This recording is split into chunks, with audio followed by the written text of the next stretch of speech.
नमस्कार, आपण पाहत आहात ATV न्यूज। पाहूयात आजची बातमी। मी आल्यापासून वसमतकडे गाडीचं चाक वळल्यापासून वसमतचा पाठी आणि हिंगोली जिल्हा दिसल्यापासून आज राजूचा चेहरा सकाळपासून माझ्या नजरेपुढे हा सारखा फिरत होता।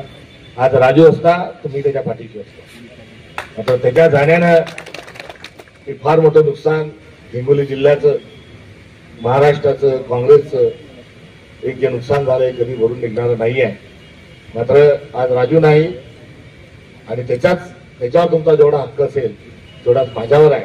माझ्या आणि त्यांचे काय ऋणानुबंध होते तो भाग आज सांगण्यासारखा नाही, कारण काही गोष्टी ज्या आहेत त्या शब्दात व्यक्त करणंही आवश्यकताही नसतं, योग्य नसते।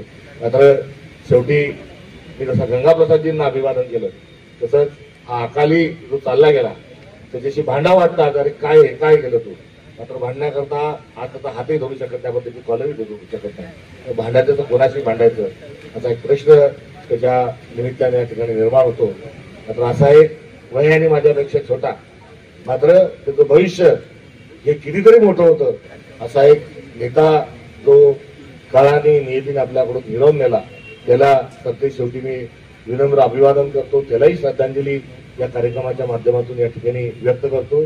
आणि या ठिकाणी महाविकास आघाडी अशाच प्रकारे नवनवीन घडामोडी पाहण्यासाठी आपल्या ATV न्यूजच्या YouTube चॅनलला सबस्क्राइब करा आणि रहा अपडेट।